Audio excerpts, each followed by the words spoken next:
Selamat pagi, salam sejahtera, anak-anak yang kami cintai dan hadirin yang kami hormati.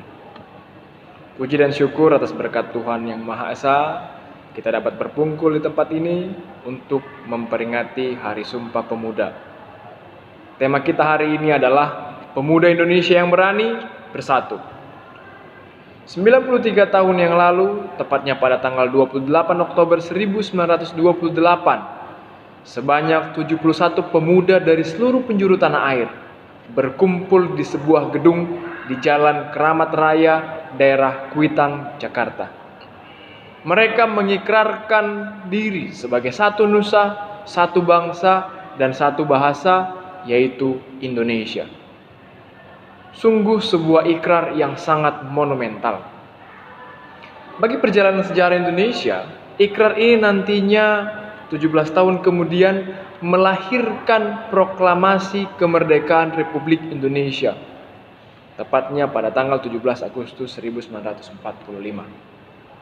Sumpah Pemuda dibacakan di arena Kongres Pemuda, dihadiri oleh pemuda lintas suku, agama, dan daerah. Jika kita membaca dokumen sejarah Kongres Pemuda, kita akan menemukan daftar panitia dan peserta kongres yang berasal dari pulau-pulau terjauh Indonesia. Jika kita bayangkan, sulit rasanya membayangkan mereka dapat bertemu dengan mudah. Dari belahan barat Indonesia, kita menemukan Muhammad Yamin, seorang pemuda kelahiran Sawalunto, Sumatera Barat, yang mewakili organisasi pemuda Sumatera, Jong Sumatranen Bon. Dari sebelah timur, kita menemukan pemuda bernama Johannes Lemena, kelahiran kota Ambon, Maluku, dari organisasi pemuda Jong Ambon. Ada juga Kanca Sujana dari Madura. Ada juga Cornelis Lefran, mewakili organisasi Sulawesi, yaitu Jong Celebes. Anak-anak yang kami cintai dan hadirin yang berbahagia, pernahkah kita membayangkan bagaimana seorang Muhammad Yamin dari Sawalunto dapat bertemu dengan Johannes Lemena yang dari Ambon? Pernah kita membayangkan bagaimana seorang Kaca Sungkana dari Madura dapat bertemu dengan Lefran Senduk dari Sulawesi? Bukan hanya bertemu, tapi mereka juga berdiskusi, bertukar pikiran, mematangkan gagasan, hingga akhirnya bersepakat mengikatkan diri dalam komitmen keindonesiaan. Belum lagi kalau kita berbicara tentang perbedaan agama dan bahasa. Muhammad Yamin beragama Islam, berbahasa Melayu. Johannes Lemena beragama Protestan, berbahasa Ambon. Begitu juga dengan Kaca Sungkana, Lefran Senduk, dan 71 pemuda peserta kongres lainnya. Mereka memiliki latar belakang agama, suku, bahasa, dan adat istiadat yang berbeda-beda. Namun, fakta sejarah menunjukkan bahwa sekat dan batasan-batasan tersebut tidak menghalangi para pemuda Indonesia untuk bersatu demi cita-cita besar Indonesia.